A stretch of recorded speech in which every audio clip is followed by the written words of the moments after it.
Setelah beberapa hari wacana kenaikan harga BBM didengungkan, akhirnya pemerintah menaikkan harga BBM. Tetapi inflasi Agustus yang rendah mungkin tidak bisa rendah di bulan-bulan mendatang. Apa yang akan terjadi dengan pasar finansial? Lalu, saham apa yang masih bisa menarik di tengah ancaman inflasi tinggi ini? Berikut wawancara dengan David Sutianto, Head of Research Ekuator Suwarna Sekuritas. IHSG ini pro dan kontra juga, karena agak sedikit sanksi dengan angka inflasinya. Itu mengejutkan banget. Karena kenapa? Seakan-akan angka inflasi itu bisa percaya dengan kritikan.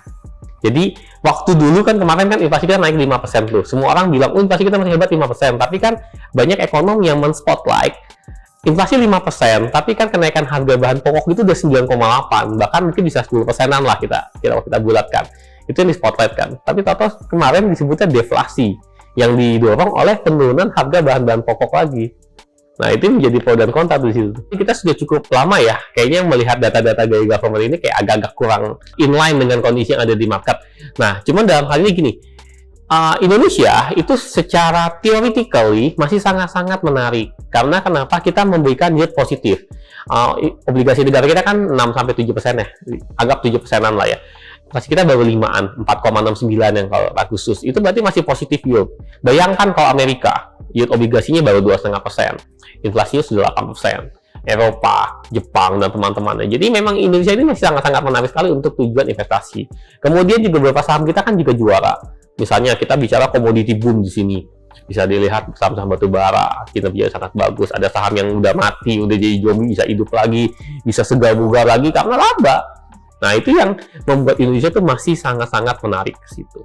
Jadi, kita sebagai pelaku pasar tuh ternyata sangat cukup optimis ya terhadap situasi saat ini. Meskipun memang kita nyata optimis nih, tapi kita melihat awan-awan gelap, kilat-kilat di depan sana tuh menanti sudah ada. Jadi, awan di 2023 itu nggak cerah kelihatannya.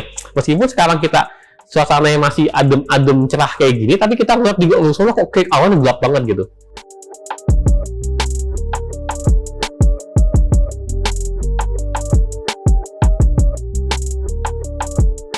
Saya melihatnya gini, awan hitam itu bukan karena perang Ukraina sama Rusia lagi. Perang karena Ukraina dan Rusia memang memukul banyak harga komoditas. Akan tetapi kita merupakan salah satu sektor yang cukup diuntungkan karena kita banyak mengolah raw material yang harganya itu naik signifikan. Ya, kalau sampai mereka berdamai, belum tentu ekonomi itu juga bisa fall down dengan cepat. Jadi bukan berarti mereka damai besok inflasinya turun. Enggak. Ini kan efeknya ini kan multiplier. Jadi kalau misalnya kita melihat nih kemarin nih di indeks harga produsen kemarin dari lembaga ekonomi UI sudah menghitung itu sudah mengalami kenaikan hampir sekitar 10%. Jadi istilahnya itu menggambarkan tingkat bahan baku di harga level produsen itu sudah naik kisaran atas 10%. Yang dimana tingkat itu justru akan terdeliver ke masyarakat dalam beberapa waktu ke depan. Meskipun, nah disinilah pintarnya trik ekonomi. Kadang-kadang mereka memakai hidden inflation yang disebut dengan nama shrinkflation. Shrinkflation artinya apa? Secara harga mereka tidak naikkan, secara kuantitas mereka turunkan. Jadi mereka mengulangi nama gramansi, yang tadinya 50 gram jatuh jadi 45 gram, atau misalnya jadi 42 gram, dan itu kemasannya sama, tapi kita nggak sadar tuh diturunkan. Jadi secara in the real world, begitu kita lakukan survei perhitungan inflasi, itu tidak akan terdeteksi.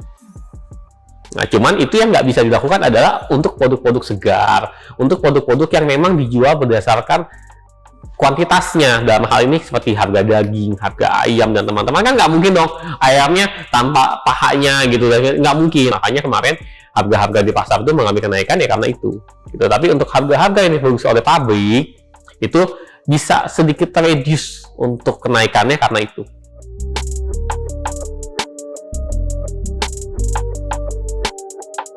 Yang pertama adalah dengan meningkatnya inflasi, berarti daya beli masyarakat di seluruh dunia ini mengalami penurunan. Once begitu daya beli masyarakat mengalami penurunan, maka output produksi itu tidak dapat diserap oleh masyarakat. Begitu output produksi tidak dapat diserap, maka akan mengganggu kepada unit-unit yang telah melakukan produksi. Pada akhirnya memang salah satu sinyal pelambatan ekonomi adalah harga komoditas mungkin akan turun.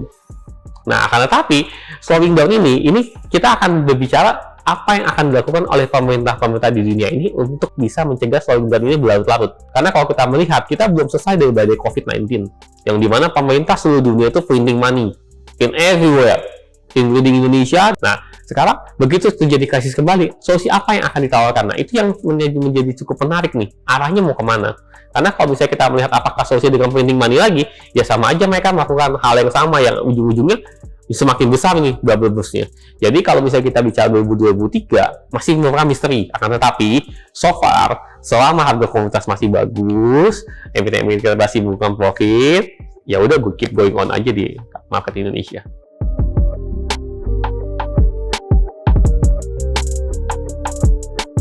Sekarang sih masih bara-baranya masih di batu bara ya. Karena kalau misalnya kita melihat tiba-tiba laba emiten di batu bara itu naik sangat signifikan sekali. Dan saya melihat kenaikan harganya pun juga dibandingkan dengan 2-3 bulan yang lalu belum terlalu signifikan. Jadi artinya realisasi yang terjadi sekarang ini masih ada potensi besar bagi emiten batu bara untuk meningkat. Dan jangan lupa, begitu terjadi inflasi, banyak sektor yang akan terdampak. Ya, seperti katakanlah sektor consumer good, kemudian ya sektor-sektor lainnya, itu pasti akan terdampak. Dan batu bara ini merupakan satu sektor yang nggak terdampak dengan embel-embel inflasi. Meskipun nanti ke depannya apabila inflasi terus tinggi, harga komoditas juga akan turun. Tapi kan saat ini belum terjadi. Jadi kalau saya lihat, saat ini sektor masih andalannya masih di sektor batu bara. Kemudian ada beberapa yang mengusulkan kayak banking dan telco, meskipun dua sektor ini tidak sekuat dari sektor-sektor energi seperti batu bara itu sendiri. Terus sahamnya mungkin seperti saham-saham yang fundamental cukup oke ya di batu bara ya, seperti ada Energy, kemudian juga ada ITMG, kemudian PTBA, kemudian masih ada Indi, Harum. Itu mungkin 5 saham yang bisa saya sebutkan. Selain mungkin bagi teman-teman yang suka spekulasi, saham yang baru terbit seperti Bumi Resources, saham BRMS juga mungkin bisa menjadi satu pilihan untuk melakukan spekulasi ya. Dalam hal ini dengan tingkat return yang lebih tinggi, tapi dengan tingkat risiko yang lebih tinggi juga. Telkom mungkin masih masuk kayak saham-saham seperti Telkom. Kemudian kalau misalnya kita bicara banking, tentu 4 big bank besar kita ya, itu masih sangat menghargai, ada BCA, Bank Mandiri, BRI, dan juga Bank BNI.